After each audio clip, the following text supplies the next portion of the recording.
Emily Rudge. Record-breaking England captain targets more growth for Women's Rugby League.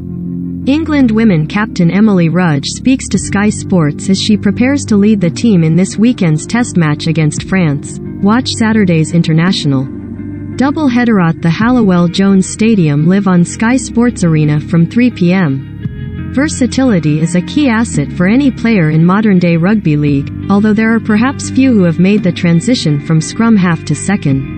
That is exactly the road Emily Rudge's career has taken her down though, and it has led to her becoming the most capped player in the history of the England women's team. Sponsored link.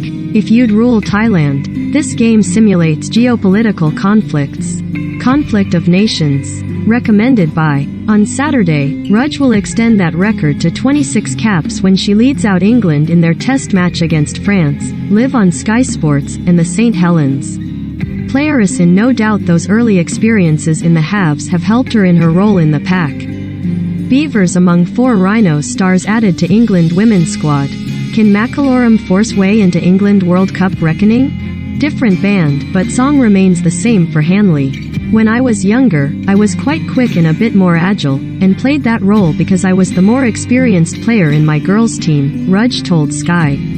That was the role I fitted into, a ball player, probably because I played a bit longer than some of the other girls. But as I got into a bit of a more mature environment, I found running with the ball was more my strength. I've grown into that position, but I definitely enjoy playing second row more than scrum half. I am grateful for being able to play different positions when I was younger, and it has led me to this point now where I am happy with the position I am. One of the other biggest changes for Rudge during her career has been the evolution of the women's game, with the landscape now looking vastly different too.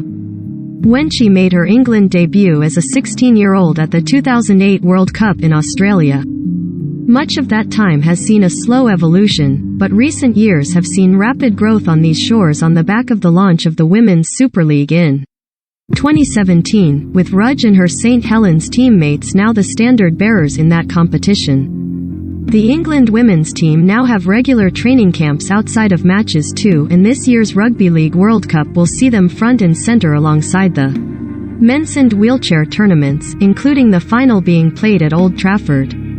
Rudge is amazed by the progress which has been made in the past 16 years of her career and hopes this year's World Cup proves to be a springboard to even more growth.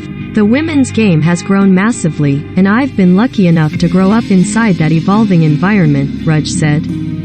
So, to look back see a completely different side of the women's game to what it is now, I feel really lucky to be part of it all. This World Cup is so exciting for the girls. Everything so far, the build-up, the stadiums we're going to be playing at, the coverage it's going to. The opportunity we've got there to really make an impact on women's rugby league, to get some success in the World Cup is just going to make the sport grow massively. That, I think, ultimately is the end goal for all of us.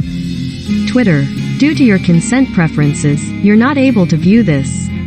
Privacy options. England go into Saturday's match against France at Warrington's Halliwell-Jones Stadium having been given a stern examination by Wales last Sunday, securing a 32-6 win over the hosts who they had previously beaten 60-0 this time last year.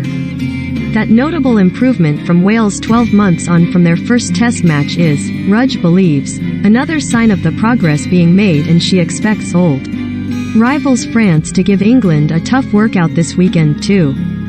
While matches against their fellow European teams are becoming more regular, the England captain wants to see opportunities to face the Southern Hemisphere powerhouses outside of World Cups, having been part of the 2-test tour to Papua New Guinea in 2019. If anything, hopefully it will grow and get even better, and the support we've got now is unbelievable in comparison to what it used to be, Rudge said. I think that will continue to grow, and hopefully after the World Cup we'll get more opportunities to play and we'll get regular fixtures. We had the Papua New Guinea tour, now we're playing Wales and France, and hopefully in the next couple of years we'll be able to play Australia and New Zealand outside of a World Cup, because that hasn't really happened. To play Australia in maybe a couple of tests would be an amazing step forward for the women, to go on tour and play a couple of games out there. Watch England women against France, followed by England's men taking on the combined nations All-Stars in the international double-header at the Hallowell Jones Stadium live on Sky Sports Arena from 3 p.m. on Saturday.